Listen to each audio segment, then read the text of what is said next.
Hello, Namaste. Today I will discuss about customer service gap model, which is covered in the fifth unit of marketing of services. So first of all, I will discuss what is a gap model of service quality. The gap model of service quality is a framework which can help us to understand customer satisfaction. The model shows five major satisfaction gaps that organization must address when seeking meet customers expectations. The model was first proposed by A. Parashuraman and L. Berry in the year of 1985. In the service gap model, quality customers satisfaction is largely a function of perception. If the customer perceives that the service meets their expectations, then they will be satisfied. If not, they will be dissatisfied. And if they are dissatisfied, then it will be because of one of the five customer service gaps. These service gaps are shown in the diagram which I have shared. Service gap model is explained in very briefly. So I will just discuss the 5 points of the gap model. First 2 points are related with the customers. Like first one is customers expectations. Customer expectation means customers what they need your services or your products. Second point is customers perception. Perceptions means what you are delivering and how they are feeling those services. If they are feeling good about the services, then they will be satisfied. If they are not feeling good, they may be dissatisfied. Then the second point may be covered in two different types of gaps.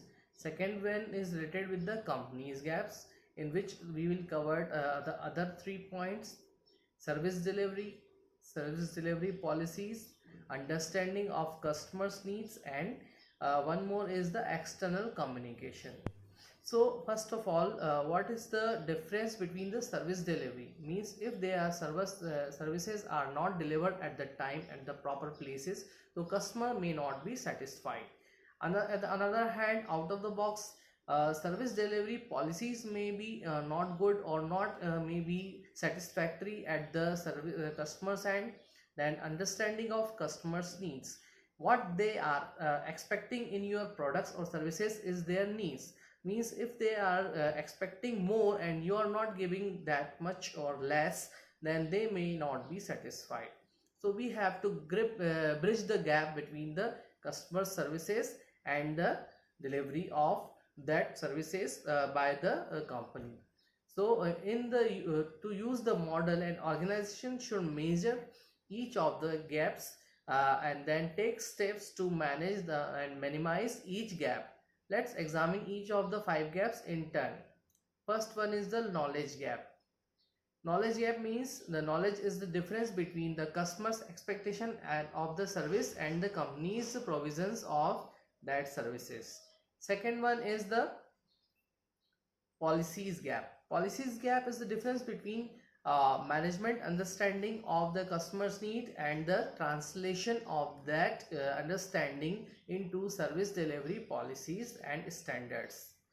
Third is the delivery gap. Gap means the difference between the service delivery policies and the standards, the actual delivery of the services. Next point is related to the communication gap. Communication means what we are saying, what they are hearing, listening, that is the difference. That may be a major difference. So that is called the communication gap between the what gets promised to customers though advertisement and what gets delivered. So that is the communication gap. Then the fifth is the customer gap. What is the customer gap? The customer gap is the difference between customers' expectations and perceptions. The gap occurs because customers do not always understand what the service has done for them, and or they misinterpret the service quality. So many organizations can be completely blind to this gap. This gap can happen because of one of the other four gaps, or simply because of the customer perceives the quality of the service incorrectly. So in the end, I would like to tell one story, one very short story. There were one fruit seller was there, who was a smart seller, who has a number of customers and a very crowded place. So he was very clever, and he was very smart in terms of services. At the passage of time, he thinks that he has a good number of customers, then he can change his policies. So now what customers were expecting, he was providing that much, but at the passage of time he has changed his policies, and he was not so much confident about the services. So number of customers may be reduces by the passage of time. One day he thinks that what is wrong between my customers and the time. So then he asked to a customer, and the customer replied very smartly that you have been changed by the time. So this is the difference between the customer expectation. And the end, I will just give a small conclusion about this topic. Customer delivery means what type of customer services or products you are delivering to your customers, and customers need and expectation means what they want in those particular product or services. If they are not up to the mark, then there may be some kind of gap, and the gaps I have discussed briefly. So this is all about the class. Rest we will discuss later. Thank you so much. Have a nice day.